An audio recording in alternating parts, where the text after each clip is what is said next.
ಇವತ್ತು ವೇದಾಂಗದ್ದು ಇನ್ನೊಂದು ನಿರುಕ್ತ ತಗೊಳ್ಳೋಣ. ನಿರ್ವಚನ ಶಾಸ್ತ್ರಂ ವೈದಿಕ ನಿಘಂಟು यद् शब्दकोशमस्ति कोशग्रन्थमस्ति तस्य एव व्याख्यानरूपेण कृतग्रन्थमस्ति तस्य नाम एव निरुक्तम्. ಅರ್ಥ ಆಗಿದೆಯಾ? ಇದಿಷ್ಟು ಮೇನ್, ಇದರಲ್ಲೇ ಜಾಸ್ತಿ ಕೇಳ್ತಾರೆ. ಇರಲಿ, ಏನೇನಿದೆ ನಿಮ್ಮ ಸಿಲೆಬಸ್ಸಲ್ಲಿ ಏನಿದೆ ನೋಡೋಣ.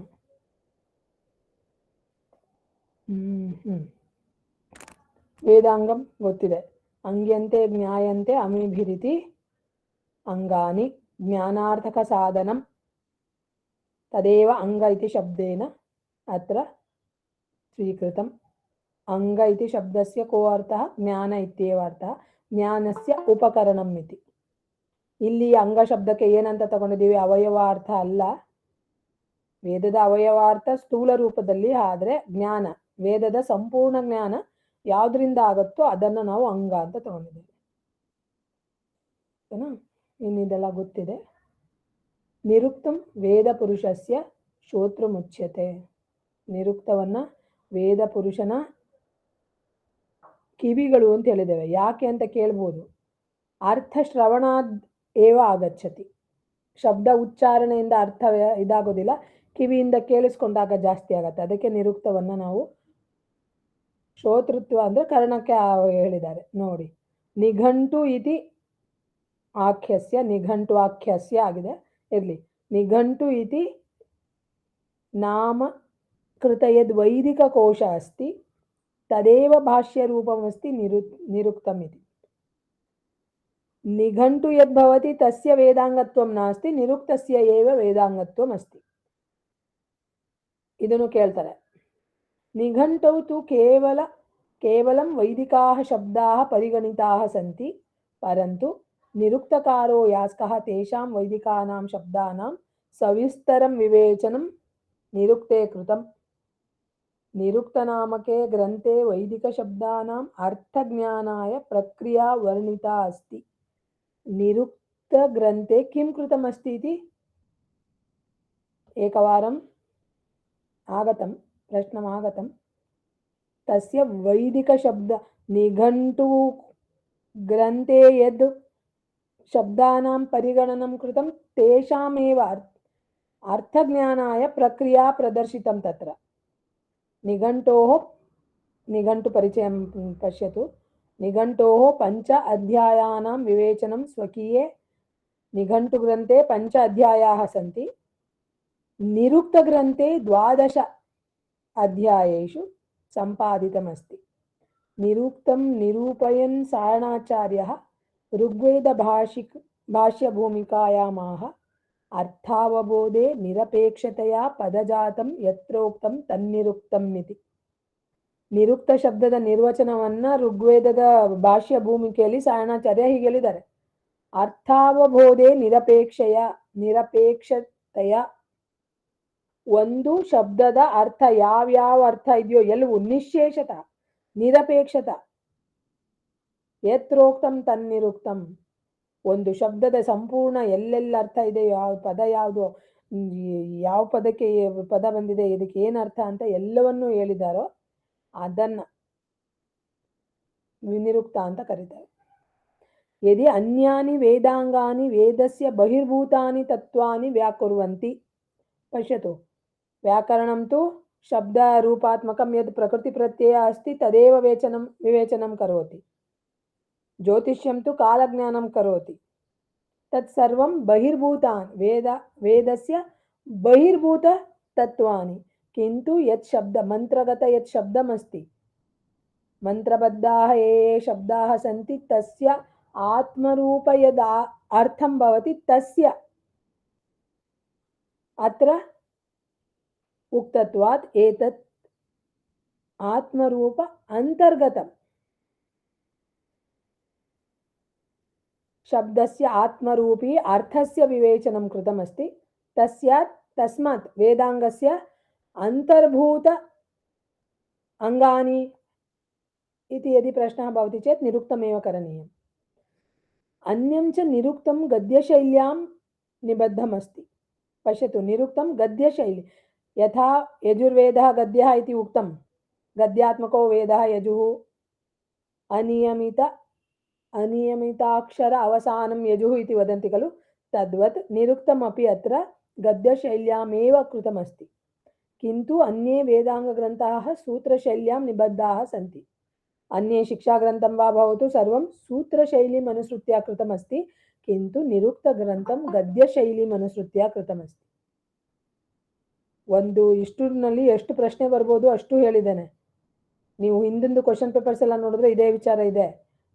ಆತ್ಮರೂಪದ್ದು ವ್ಯಾಖ್ಯಾನ ಸಂಬಂಧಪಟ್ಟ ವೇದಾಂಗ ಯಾವುದು, ಭಾಷ್ಯದಲ್ಲಿ ಋಗ್ವೇದ ಭಾಷ್ಯದಲ್ಲಿ ಸಾಯಣಾಚಾರ್ಯರು ಏನು ಹೇಳಿದ್ದಾರೆ, ನಿಘಂಟು ವೈದಿಕ ಕೋಶದ ಹೆಸರೇನು, ಅದನ್ನ ಬರೆದವ್ರು ಯಾರು, ಯಾಸ್ಕಾಚಾರ್ಯರದ್ದು ನಿರುಕ್ತ, ನಿಮ್ಗೆ ಕನ್ಫ್ಯೂಸ್ ಮಾಡಕ್ಕೆ ನಿಘಂಟು ನಿರುಕ್ತ ಎರಡೂ ಅವ್ರದ್ದೇ. ಮತ್ತೆ ಎಷ್ಟು ಅಧ್ಯಾಯ ಇದೆ, ನಿರುಕ್ತದಲ್ಲಿ ಎಷ್ಟಿದೆ, ಎಷ್ಟು ತಗೊಳ್ಳಿ. ನೆಕ್ಸ್ಟ್ ನಿರುಕ್ತಸ್ಯ ವಿಷಯ ವಸ್ತು. ನಿರುಕ್ತಶಾಸ್ತ್ರಸ್ಯ ಅಭ್ಯುದಯಃ ವೈದಿಕವಿದ್ಯಾಯಾः ಸಹಾಯಕरूपेण अभवत्, किन्तु आरम्भिके वैदिककाले वैदिकदेवतानां स्वरूपं स्पष्टीकर्तुं तेषां नाम्न निर्वचनं भवति स्म. पश्यतु, तत्र देवता विद्या मन्त्रज्ञान देवविद्या इति द्वौ एव अत्र विषयत्वेन, निरुक्तस्य विषयत्वेन स्वीकृतं, तदेव वर्णितमस्ति अत्र. मन्त्रार्थज्ञानं देवविद्या इति. इन्द्र इत्यस्य इन्द्रद्वारा, अग्नि इत्यस्य अग्निद्वारा इत्यादि. निरुक्तशास्त्रे देवविद्यायाः प्राधान्यं यास्केनापि स्वीकृतं. यद्यद् देवतारूपं यद्यद् तत्त्वरूपमस्ति तत्सर्वं देवः इति स्वीकृतं. गच्छता कालेन निरुक्तशास्त्रस्य वेदार्थज्ञाने उपादेयता वर्धिता, अतः अस्य भाषाशास्त्रीयमहत्त्वमपि वर्तते. किमर्थम् इत्युक्ते सेमांटिक्स् इति वदन्ति भाषाशास्त्रे.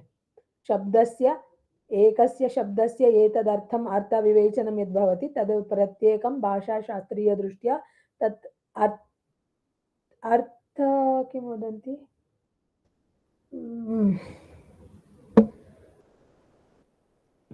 वाक्यपद अर्थध्वनि एतदेव ध्वन्यांशः एव स्वीकृत्य भाषाशास्त्र कृतं खलु. तदपि शब्दस्य किं किम् अर्थं भवति इति भाषाशास्त्रीयदृष्ट्या निरुक्तस्य महत्त्वम् अधिकम् अस्ति. निरुक्तशास्त्रस्य द्वौ एव प्रसिद्धौ विषयौ अस्ति. एकं तु मन्त्रार्थज्ञानम्, अन्यं तु देवविद्या. निर्वचनं, तत्तत् शब्दस्य निर्वचनमेव, विस्तृत अर्थम् एव अत्र प्रमुखविषयः. मन्त्रज्ञानम् इत्युक्ते किमिति एकवारं पश्यामः स्थूलरूपेण. निघण्टौ सङ्कलितानां शब्दानां निर्वचनप्रसङ्गे तत्तन्मन्त्रांशाः वा उद्धृताः निरुक्तकारेण.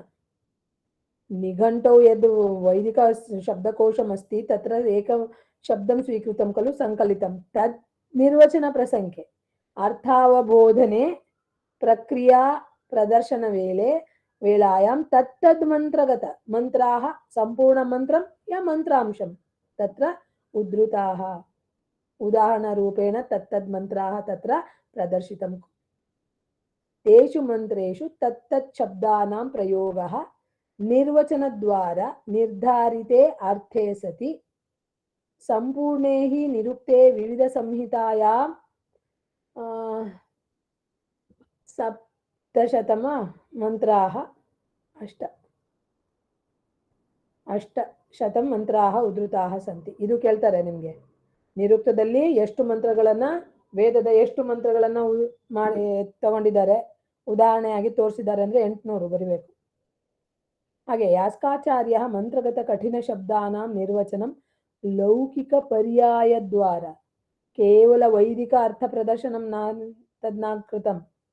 ರೂಢಿಗತ ಯೋಗಗತ, ಯೋಗ ಇತ್ಯುಕ್ತೆ ಸೂತ್ರೇಣ ಯದ್ ನಿರ್ವಚನಂ ಪ್ರಾಪ್ನೋತಿ ತದಪಿ ಲೌಕಿಕತ್ವೇನ ಅಸ್ಯ ರೂಢಿ ಅರ್ಥಂ किं भवति तदपि लौकिक पर्यायद्वारा अपि निर्वचनद्वारा तत्र निर्वचनं कृतम्.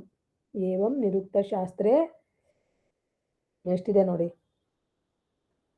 चतुर्विंशतिोत्तर-चतुर्शतं ಮಂತ್ರಾಣಂ ವ್ಯಾಖ್ಯಾಕೃತ ವರ್ತತೆ. ಇಷ್ಟು ಮಂತ್ರಗಳ ವ್ಯಾಖ್ಯಾನವನ್ನು ಮಾಡಿದ್ದಾರೆ. ಉದಾಹರಣೆ ಕೊಟ್ಟಿರೋದು 800. ಇನ್ನು ದೇವವಿದ್ಯಾ ಎರಡನೇ ವಿಷಯ. ದೇವವಿದ್ಯಾಃ ಪ್ರಕರಣಂ ದ್ವಿಧಾ ವಿಭಕ್ತಂ.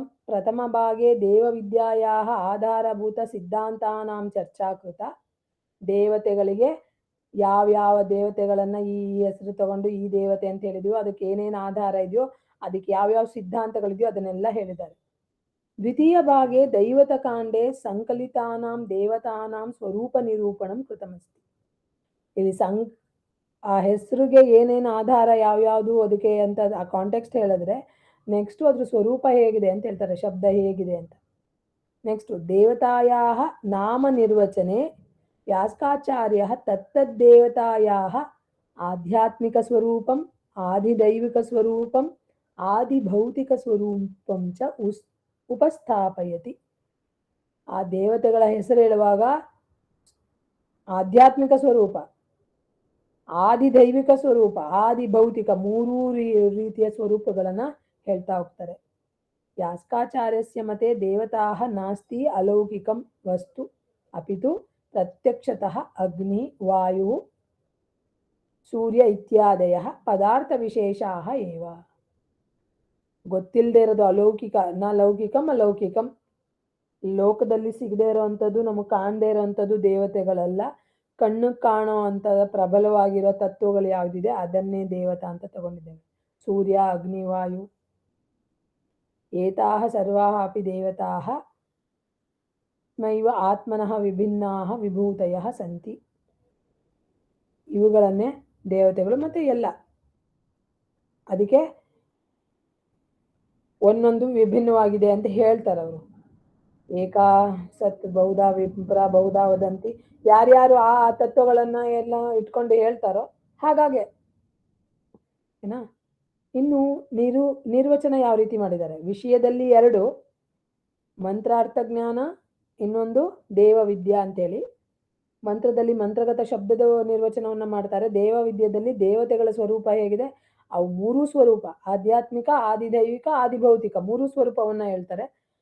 ಪ್ರತ್ಯಕ್ಷವಾಗಿ ಕಣ್ಣು ಕಾಣುವಂತ ಯಾವ್ಯಾವ ತತ್ವಗಳಿದೆಯೋ ಅದನ್ನೇ ದೇವತೆಗಳು ಅಂತ ಕರೆದಿದ್ದಾರೆ. ಇನ್ನು ನಿರ್ವಚನ ಹೇಗೆ ಮಾಡಿದ್ದಾರೆ, ಶಬ್ದದ ಅರ್ಥವನ್ನ ಯಾವ ರೀತಿ ಹೇಳಿದ್ದಾರೆ ಅಂದ್ರೆ ಅದರಲ್ಲೂ ಕೂಡ 2 ಪ್ರಕಾರವಾಗಿ ಹೇಳಿದ್ದಾರೆ. ಒಂದು ಶಬ್ದ ನಿರ್ವಚನ, ಇನ್ನೊಂದು ಅರ್ಥ ನಿರ್ವಚನ.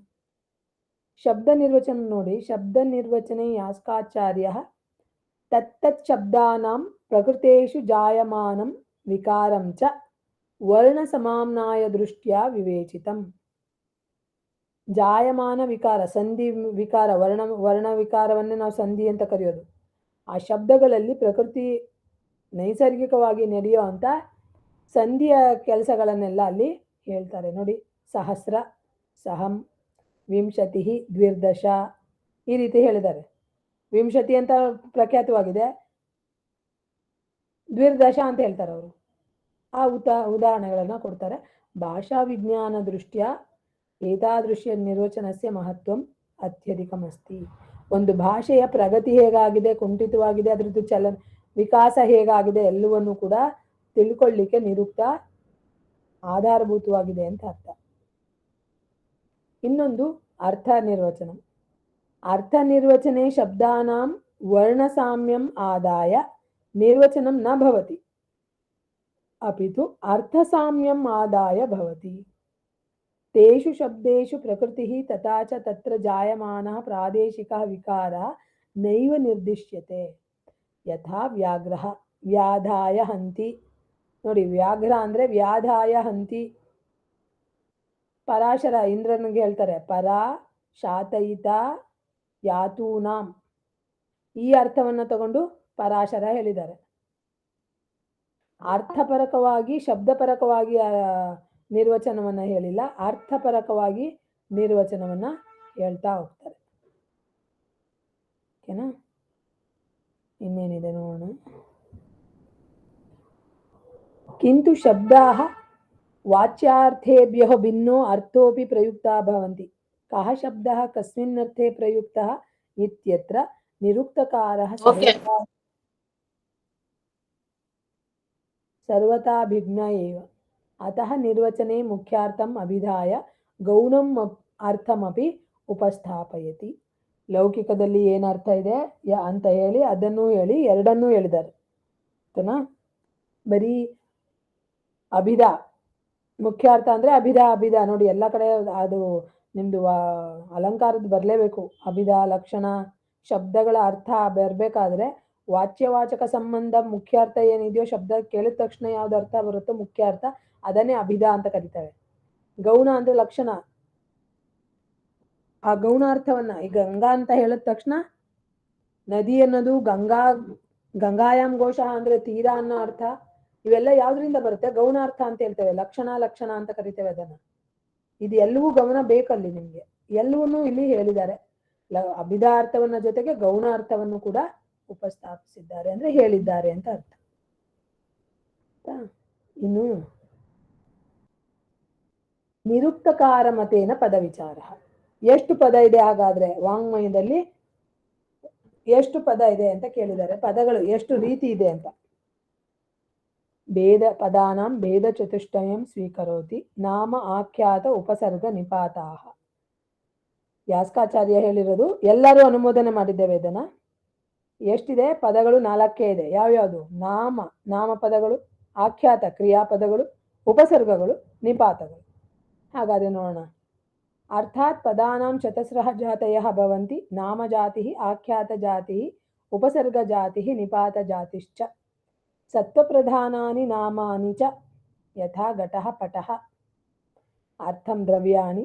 ನಾಮಪದಗಳು ಒಂದೊಂದಕ್ಕೊಂದೊಂದು ಹೆಸರಿಟ್ಕೊಂಡಿದೀವಲ್ಲ, ಅವನು ರಾಮ, ಅವನು ಕೃಷ್ಣ, ಇದು ಘಟ, ಇದು ಪಟ, ಇದು ಪುಸ್ತಕ, ಇದು ಪೆನ್ಸಿಲು ಅಂತ. ಈ ಎಲ್ಲ ಪದಗಳು ನಾಮಪದಗಳು ಅಂತ ಹೇಳ್ತವೆ. ಸತ್ವಪ್ರಧಾನಾನಿ ನಾಮಾನಿ, ಇದು ಲಕ್ಷಣ. ನಾಮಪದಕ್ಕೆ ನಾಮಜಾತಿ ಪದಗಳೇನಿದೆಯೋ ಅದಕ್ಕೆ ಲಕ್ಷಣ ಕೇಳ್ತಾರೆ, ಸತ್ವಪ್ರಧಾನಾನಿ. ಆಮೇಲೆ ದ್ರವ್ಯ ಅಂತಲೂ ಹಾಕೋಬೇಕು. ನೆಕ್ಸ್ಟು ಭಾವಪ್ರಧಾನಂ ಆಖ್ಯಾತಂ. ಭಾವ ಅಂದ್ರೆ ಇಲ್ಲಿ ಕ್ರಿಯಾ ಅಂತ ಹಾಕೋಬೇಕು. ಭವನಂ ಭಾವ ಅಂತ ಹೇಳ್ತವೆ, ಇರೋದು ಆಗೋದು ಅಂತ ಅರ್ಥ. ಭಾವಪ್ರಧಾನ ಅಂದ್ರೆ ಕ್ರಿಯಾಪ್ರಧಾನ ಶಬ್ದ ಯಾವ್ದಿದೆಯೋ ಪದಗಳು ಯಾವ್ದಿದೆಯೋ ಅದನ್ನು ನಾವು ಆಖ್ಯಾತ ಅಂತ ಕರೀತಾರೆ. ಯಥಾ ಪಠತಿ ಲಿಖತಿ ಕರೋತಿ ಇತ್ಯಾದಿ. ಉಪಗೃಹ್ಯಾಖ್ಯಾತಂ ತಸ್ಯೈವ ಅರ್ಥವಿಶೇಷಂ ಸೃಜಂತಿ ಇತಿ ಉಪಸರ್ಗಾಃ. ಆ ಪದಗಳ ಜೋಡಣೆಯಿಂದ ವಿಶೇಷ ಅರ್ಥವನ್ನ ಸೃಜಿಸುತ್ತವೆ. ಅದಕ್ಕೆ ಸರ್ಗ ಅಂದ್ರೆ ನೋಡಿ, ಸರ್ಗ ಅಂದ್ರೆ ಸೃಜನ ಅಂತ ಅರ್ಥ, ಸೃಷ್ಟಿಸೋದು ಅಂತ ಅರ್ಥ. ಉಪ ಅಂದ್ರೆ ಸಮೀಪ. ಯಾವ ಪದಗಳು ಬೇರೆ ಪದಗಳ ಸಮೀಪದಲ್ಲಿ ಬಂದ್ರೆ ವಿಶೇಷ ಅರ್ಥವನ್ನ ಸೃಷ್ಟಿಸುತ್ತವೋ ಅಂಥವ್ರನ್ನ ಉಪಸರ್ಗ ಅಂತ ಕರೆದಿದ್ದೇವೆ. ಅವು ಅವ್ಯಯಗಳು. ಪ್ರಾದಯ ಅಂತ ಏನು ನಾವು ಕರೆದಿದ್ದೀವೋ ವ್ಯಾಕರಣದಲ್ಲಿ ಅದೇ. ಪ್ರಾಪರ ಅಪ ಸಮ್ ಅನ್ನು ಅವ ನಿಸ್ ನಿರ್ ವಿಯಾಂಗ್ ಎಲ್ಲ ಇದೆಯಲ್ಲ ಅದೇ. 22. ನೆಕ್ಸ್ಟ್ ನಿಪಾತ ಅಂದ್ರೇನು? ಉಚ್ಚಾವಚೇಶು ನಿಪತಂತಿ ಇತಿ ನಿಪಾತಾಹ. ಇದನ್ನ ಸೂತ್ರ ರೂಪದಲ್ಲಿ ಪ್ರಕ್ರಿಯೆ ಎಲ್ಲ ಮಾಡಿ ರಾಮ ಶಬ್ದ ಮಾಡ್ದಂಗೆ ನಿಷ್ಪತ್ತಿಯನ್ನ ತೋರಿಸ್ಲಿಕ್ಕೆ ಆಗೋದಿಲ್ಲ. ವ್ಯುತ್ಪತ್ತಿ ಬೇರೆ, ನಿಷ್ಪತ್ತಿ ಬೇರೆ. ನಿಷ್ಪತ್ತಿ ಸೂತ್ರ ಸಹಾಯದಿಂದ ಶಬ್ದವನ್ನ ಸಿದ್ಧಿಸೋದು, ರೂಪಸಿದ್ಧಿ ಮಾಡ್ಬೋದು. ನಿಷ್ಪತ್ತಿ ಅಂತ ಹೇಳಿದ್ರೆ, ವ್ಯುತ್ಪತ್ತಿ ಅಂತ ಹೇಳಿದ್ರೆ ಆ ಅರ್ಥದಲ್ಲಿ ಆ ಶಬ್ದ ಮೊದಲಿಂದ ಇದೆ, ನಮ್ಗೇನು ಮಾಡಕ್ ಬರೋದಿಲ್ಲ. ಈಗ ನೋಡಿ, ಇವ ಅನ್ನೋದು ಉಪಮಾನ ವಾಚಕ ಶಬ್ದ, ನ ಅನ್ನೋದು ನಿಷೇಧಾರ್ಥಕ. ಅದೇ ಕೆಲವೊಂದು ಬೇರೆ ಬೇರೆ ಅರ್ಥದಲ್ಲಿದೆ, ಅದನ್ನೇ ಮುಂದೆ ಹೇಳ್ತೇನೆ. ಚಿತ್, ಖಿಲ, ಖಲು, ನನು ಈ ಶಬ್ದಗಳೆಲ್ಲ ನಿಪಾತಗಳು. ಸೊ ಇಡೀ ವಾಂಗ್ಮಯದಲ್ಲಿ 4 ರೀತಿ ಪದಜಾತಿಗಳಿದೆ. ಒಂದು ದ್ರವ್ಯವಾಚಕ ಯಾವುದು? ನಾಮಪದಾನಿ ಅಂತ ಕರಿತೇವೆ, ಅದು ಸತ್ವಪ್ರಧಾನ, ಇರೋದು ಅಂತ. ಸತ್ ಅಂದ್ರೆ ಇರೋದು ಅಂತ. ಭಾವಪ್ರಧಾನಂ ಆಖ್ಯಾತಂ, ಇದು ಅದರ ಲಕ್ಷಣ ಕೇಳ್ತಾರೆ. ಕ್ರಿಯಾಪ್ರಧಾನವಾಗಿರುವಂಥ ಶಬ್ದವನ್ನು ನಾವು ಆಖ್ಯಾತ ಅಂತ ಕರಿತೇವೆ. ಇನ್ನು ಅವುಗಳ ಜೊತೆಗೂಡೋದ್ರಿಂದ ವಿಶೇಷ ಅರ್ಥ ಸೃಷ್ಟಿಯಾದರೆ ಅದನ್ನು ಉಪಸರ್ಗ ಅಂತ ಕರಿತೇವೆ. ಅವೇ ಅವ್ಯಯಗಳು. ಪ್ರಾಪರ ಅಪಸಮನು 5 ಗಟ್ಟು ಮಾಡ್ಕೊಂಬಿಟ್ರೆ ಒಳ್ಳೇದು. ನಿಮ್ಗೆ ಅವ್ಯಯಿ ಭಾವ ಸಮಾಸಕ್ಕೂ ಬೇಕಾಗತ್ತೆ. ಇನ್ನು ನಿಪಾತ ಅಂದ್ರೆ ಸಿದ್ಧ ಪದ ರೂಪಾಹ, ಹೀಗ್ಲೂ ಹೇಳ್ತೇವೆ. ಸಿದ್ಧ ಪದ ರೂಪಾಹ, ಆ ಶಬ್ದಕ್ಕೆ ಅದೇ ಅರ್ಥ. ಅದನ್ನ ನೀವು ಏನೇ ಯಾವ ಸೂತ್ರದಿಂದ ಏನು ಮಾಡು. ಇವ ಅನ್ನೋದು ಈ ಶಬ್ದಕ್ಕೆ ಮೂಲ ರೂಪ ಯಾವುದು ಗೊತ್ತಿಲ್ಲ, ಪ್ರಕೃತಿ ಯಾವುದು, ಪ್ರತ್ಯಯ ಯಾವುದು ಗೊತ್ತಿಲ್ಲ, ನ ಅನ್ನೋದಕ್ಕೆ ಯಾವುದು ಗೊತ್ತಿಲ್ಲ, ಚಿತ್ ಅನ್ನೋದಕ್ಕೆ ಯಾವುದು ಗೊತ್ತಿಲ್ಲ, ಕಿಲ ಅನ್ನೋದಕ್ಕೆ ಯಾವುದು ಗೊತ್ತಿಲ್ಲ, ನನು ಅನ್ನೋದಕ್ಕೆ ಗೊತ್ತಿಲ್ಲ. ಇದೆಲ್ಲ ಸಿದ್ಧಪದ ರೂಪ, ವ್ಯವಹಾರದಲ್ಲಿ ಹಾಗೆ ಬಂದ್ಬಿಟ್ಟಿದೆ, ಹಾಗೆ ಇರೋದು ಕೂಡ, ಬೇರೆ ಅರ್ಥದಲ್ಲಿ ಎಲ್ಲೂ ಬಳಕೆ ಆಗಿಲ್ಲ. ಇಂಥ ಪದಗಳನ್ನ ಇಷ್ಟೇ ಇರೋದು, ಇದನ್ನ ನಿಪಾತ ಅಂತ ಕರೀತಾರೆ. ನೋಡಿ, ನಾಮಾನಿ ನಾಮ್ನಂ ಲಕ್ಷಣಂ ನಿರೂಪಯನ್ ಆಹ ಆಚಾರ್ಯೋ ಯಾಸ್ಕಃ ಸತ್ವಪ್ರಧಾನಾನಿ ನಾಮಾನಿ ಸೀದತಿ ಗಚ್ಚತಿ ಅನ್ವೇತಿ ಲಿಂಗ ಸಂಖ್ಯಾಧಿಕಂ ಅಸ್ಮಿನ್ನಿತಿ ಸತ್ವಂ ದ್ರವ್ಯಂ. ಸೀದತಿ ಗಚ್ಚತಿ ಅನ್ವೇತಿ ಲಿಂಗ ಸಂಖ್ಯಾಧಿಕಂ, ಅಲ್ಲಿ ಲಿಂಗ ಶಬ್ದ, ಲಿಂಗ ಗೊತ್ತಾಗ್ಬೋದು, ಸಂಖ್ಯೆ ಗೊತ್ತಾಗ್ಬೋದು, ಏಕವಚನನ ಯಾವ ಲಿಂಗ, ಪುಲ್ಲಿಂಗ, ಸ್ತ್ರೀಲಿಂಗ, ನಪುಂಸಕಲಿಂಗ ಅಂತ ಗೊತ್ತಾಗತ್ತೆ ಆ ಶಬ್ದದಿಂದ. ಸಂಖ್ಯೆ ಏಕವಚನ, ದ್ವಿವಚನ, ಬಹುವಚನ ಗೊತ್ತಾಗತ್ತಲ್ಲ, ಅಂತ ಶಬ್ದಗಳು, ಮತ್ತೆ ಇರೋದು ಅಂತ ಹೆಸರು ಕೊಟ್ಕೊಂಡಿದೀವಲ್ಲ ಅಂತ ದ್ರವ್ಯ ರೂಪವನ್ನ ನಾವು ಹೇಳ್ತೇವೆ. ನೋಡಿ, ನಾಮ್ನಃ ಯಾವ್ಯಾವುದು, ನಾಮ್ನಃ ಹೆಸರುಗಳು, ಸತ್ವ, ದ್ರವ್ಯ, ಸಂಖ್ಯಾ, ಲಿಂಗಾನಿ, ಇಷ್ಟು ಇರತ್ತೆ ಆ ಶಬ್ದದಲ್ಲಿ. ತೇಷಾಂ ಸತ್ವಸ್ಯ ಏವ ಪ್ರಧಾನತಾ ಭವತಿ ಅತ ಏವ ಉಕ್ತಂ ಸತ್ವಪ್ರಧಾನಾನಿ ನಾಮಾನಿ. ನೆಕ್ಸ್ಟ್ ಆಖ್ಯಾತಂ. ಭಾವಪ್ರಧಾನಂ ಆಖ್ಯಾತಂ ಭವತಿ ಇತಿ ಭಾವಃ. ಭಾವ ಏವ ಭಾವನಾ ಸಾ ಚ ಅಸತ್ವಭೂತೋ ಧಾತ್ವರ್ಥೋ ಅತ್ರ ಗೃಹ್ಯತೆ. ಪಠತಿ ಅಂತ ಹೇಳುವಾಗ ಅಲ್ಲಿ ಕ್ರಿಯಾ ಎಲ್ಲಿದೆ? ಅಸತ್ವ ರೂಪದಲ್ಲಿದೆ. ಹೋಗ್ತಾ ಹೋಗ್ತಾ ಅರ್ಥ ಆಗತ್ತೆ. ನಿರುಕ್ತವೇ ಚೆನ್ನಾಗಿ ಇದು ಮಾಡಬೇಕಾದ್ರೆ, ನಾವು ನಿರುಕ್ತ ಒಂದು ವೇದಾಂಗದ ಒಂದು ಅಧ್ಯಯನ ಮಾಡ್ಬೇಕಂದ್ರೆ 3-4 ವರ್ಷ ಬೇಕಾಗತ್ತೆ. ನಿಮ್ಗೆ ಸುಮ್ಮನೆ ಇದಕ್ಕಲ್ಲ, ಎಷ್ಟು ಇದೆ ಅಷ್ಟನ್ನು ಹೇಳ್ತಾ ಇದ್ದೇನೆ, ಇಂಪಾರ್ಟೆಂಟು ಅಲ್ಲೇ ಹೇಳ್ತಾ ಇದ್ದೇನೆ, ಅದಷ್ಟು ತಿಳ್ಕೊಳ್ಳಿ, ಪರಿಚಯ ಮಾತ್ರ, ಓಕೆನಾ. ಅಸತ್ವಭೂತ ಧಾತ್ವೋ ಅರ್ಥ ಅತ್ರ ಗೃಹ್ಯತೆ ಆಖ್ಯಾತ ಪದೇನ. ಯಮೇವ ಚ ಸಾಧ್ಯತ್ವೇನ ಅಭಿಧೀಯಮಾನ ಕ್ರಿಯಾ ಇತ್ಯುಚ್ಯತೆ ಯಥೋಕ್ತಂ ಯಾವತ್ ಸಿದ್ಧಂ ಅಸಿದ್ಧಂ ಚ ಸಾಧ್ಯತ್ವೇನ ಅಭಿಧೀಯತೆ. ಆಶ್ರಿತ ಕರ್ಮ ರೂಪತ್ವಾತ್ ಸಾ ಚ ಕ್ರಿಯಾ ಇತ್ಯಭಿಧೀಯತೆ, ಅದನ್ನೇ ಕ್ರಿಯಾ ಅಂತ ಹೇಳ್ತೇವೆ. ಸಿದ್ಧಂ ಅಸಿದ್ಧಂ ಚ, ಆಗಿದೆ ಆಗಿಲ್ಲ ಅಂತದನ್ನ ನಾವು ಹೇಳ್ತೇವೆ. ಸೋ ಅಯಂ ಭಾವಂ ಪ್ರಧಾನಂ ಯತ್ರ ಗುಣೀಭೂತಾನಿ ಕಾರಣಾನಿ ತದಿದಂ ಭಾವ ಪ್ರಧಾನಂ ಆಖ್ಯಾತಂ ಇತ್ಯಭಿಧೀಯತೆ. ಆಖ್ಯಾಯಂತೆ ಕ್ರಿಯಾ ಗುಣಭಾವೇನ ವರ್ತಮಾನಾನಿ. ನೋಡಿ, ಇದರಿಂದ ಏನು ಗೊತ್ತಾಗತ್ತೆ? ವರ್ತಮಾನಾನಿ, ಕಾಲ ಗೊತ್ತಾಗತ್ತೆ. ನಾಮದಲ್ಲಿ ಕಾಲ ಗೊತ್ತಾಗೋದಿಲ್ಲ, ಇದು ಕ್ರಿಯಾಪದಗಳಿಂದ ಕಾಲ ಗೊತ್ತಾಗತ್ತೆ. ಸ್ತ್ರೀ ಪುಂ ನಪುಂಸಕಾನಿ ಅನೇನ ಇತ್ಯಾಖ್ಯಾತಂ, ಏನ ವರ್ತಮಾನ ಕಾಲಾಧಿಕಂ ವಿಶೇಷವಾಗಿ. ತದಿದಂ ಆಖ್ಯಾತಂ ಚತುಷ್ಪ್ರಕಾರಕಂ ಭವತಿ. ಇದು 4 ರೀತಿ ಇದೆ. ಕರ್ತರಿ ಪ್ರಯೋಗ ಮಾಡ್ತೇವೆ, ಭಾವೆ ಕರ್ಮ ಪ್ರಯೋಗ. ಭಾವೆ ಅಂತ ಹೇಳಿದ್ರೆ ಭಾವ ಪ್ರಯೋಗ ಅಂತಾನೆ ಒಂದಿದೆ, ಇರೋದು ಆಗೋದು ಅಂತ ಹೇಳುವಾಗ. ಕರ್ಮಣಿ ಕರ್ಮ ಪ್ರಯೋಗ, ಕರ್ಮಕರ್ತರಿ ಚ, ಅದಕ್ಕೊಂದೊಂದು ಉದಾಹರಣೆ ಕೊಟ್ಟಿರ್ಬೇಕು, ನೋಡೋಣ. ಪಚತಿ ದೇವದತ್ತ ಕರ್ತರಿ ಪ್ರಯೋಗ, ದೇವದತ್ತನು ಅಡಿಗೆ ಮಾಡುತ್ತಾನೆ, ಓಕೆನಾ. ಪಚ್ಯತೆ ಓದನೋ ದೇವದತ್ತೇನ ಇತಿ ಕರ್ಮಣಿ, ಅಡಿಗೆಯು ದೇವದತ್ತನಿಂದ ಮಾಡಲ್ಪಡುತ್ತದೆ. ನೋಡಿ, ಇಲ್ಲಿ ಕರ್ಮಣಿ ಪ್ರಯೋಗ, ಓಕೆನಾ. ಪಚ್ಯತೆ ಓದನಃ ಸ್ವಯಮೇವ, ಅಂದ್ರೆ ಅಕ್ಕಿ ಎಷ್ಟು ಚೆನ್ನಾಗಿದೆ ಅಂದ್ರೆ ನಾನೇನು ತುಂಬಾ ಕೈಯಾಡ್ಸೋದು ಏನು ಮಾಡೋದು ಬೇಡ, ಅದೇ ಬೆಂದ್ಕೊಳ್ಳುತ್ತೆ ಅಂತ ಹೇಳ್ತೀರಿ, ಜ್ಞಾಪಕ ಇದೆಯಾ? ಪಚ್ಯತೆ ಓದನಃ ಸ್ವಯಮೇವ, ಇದು ಕರ್ಮಕರ್ತರಿ. ಆಖ್ಯಾತಸ್ಯ ಯದ್ಯಪಿ ಭಾವಕಾಲ ಕಾರಕ ಸಂಖ್ಯಾಶ್ಚ, ಇಲ್ಲಿ ನೋಡಿ, ಇಲ್ಲಿ ಕಾರಕ ಒಂದು ಸೇರ್ಕೋತು. ಇತಿ ಚತ್ವಾರೋ ಅರ್ಥಾಃ ಭವಂತಿ. ಒಂದು ಕ್ರಿಯಾಪದದಲ್ಲಿ ಎಷ್ಟು ಅರ್ಥ ಬರುತ್ತೆ? 4 ಅರ್ಥ ಇರತ್ತಂತೆ. ಭಾವ ಇರತ್ತೆ, ಕಾಲ ಇರತ್ತೆ, ಕಾರಕ ಇರತ್ತೆ. ಅಂದ್ರೆ ಭಾವ ಅಂತ ಹೇಳಿದ್ರೆ ಕರ್ತರಿ ಪ್ರಯೋಗನ, ಭಾವ ಪ್ರಯೋಗನ, ಕರ್ಮಣಿ ಪ್ರಯೋಗನ, ಕರ್ಮಕರ್ತರಿ ಪ್ರಯೋಗನ ಅಂತ ಇಷ್ಟೂ ಇರತ್ತೆ. ಅದರಲ್ಲಿ ಏತೇಷು ಮಧ್ಯೆ ಭಾವಸ್ಯ ಪ್ರಧಾನತಾ ಭವತಿ. ಕೆಲಸ ಆಗೋದು ಅನ್ನೋದೇ ಮುಖ್ಯವಾಗಿ ಹೇಳ್ತೀವೋ ಅಂತ ಪದಗಳನ್ನು ನಾವು ಆಖ್ಯಾತ ಅಂತ ಕರಿತೇವೆ. ಯಾಸ್ಕಾಚಾರ್ಯರು ಅದನ್ನು ತುಂಬಾನೇ ಚೆನ್ನಾಗಿ ಕೊಟ್ಟಿದ್ದಾರೆ. ಟೈಮ್ ಸಿಕ್ತಾಗ, ಯಾವಾಗ್ಲಾದ್ರು ಸಿಕ್ತಾಗ ಓದಿ ಅಷ್ಟೇ. ಇನ್ನು ಉಪಸರ್ಗ 3ನೇದು, ಆಖ್ಯಾತಂ ಉಪಗೃಹ್ಯ. ಕರ್ಮಕರ್ತರಿಗೆ ಕೊಟ್ಟಿದ್ದೀವಲ್ಲ, ಪಚ್ಯತೆ ಓದನಃ ಸ್ವಯಮೇವ. ಅಕ್ಕಿ ಹೇಗಿದೆ ಅಂದ್ರೆ ತನ್ನಷ್ಟು ತಾನೇ ಅನ್ನ ಉದುದ್ರಾಗ ಆಗುತ್ತೆ ಹೇಳ್ತೀವಲ್ಲ, ಅಕ್ಕಿ ಎಷ್ಟು ಚೆನ್ನಾಗಿದೆ ಅಂತ ಅರ್ಥ. ನಾನೇನು ಹೆಚ್ಚಿಗೆ ಕೆಲಸ ಮಾಡೋದು ಬೇಡ, ಅದೇ ಮಾಡ್ಕೊಳತ್ತೆ ಅಂತ. ಇಲ್ಲಿ ದೇವದತ್ತ ಏನು ಹೇಳಿಲ್ಲ ನೋಡಿ. ಪಚ್ಯತೆ ಭೋಜನ ಸ್ವಯಮೇವ ಹೇಳಿದ್ದೇವೆ. ಕರ್ಮಕರ್ತರಿ, ಕರ್ಮವನ್ನ ಹೇಳಿ ಕರ್ತರಿನೂ ಅದೇ, ಅದ್ರದೇ ಗುಣಗಾನ ಸ್ವಯಮೇವ ಅಂತ ಹೇಳಿದಿವಲ್ಲ, ಅದೇ ಬೆಂದ್ಕೋತು ಅಂತ.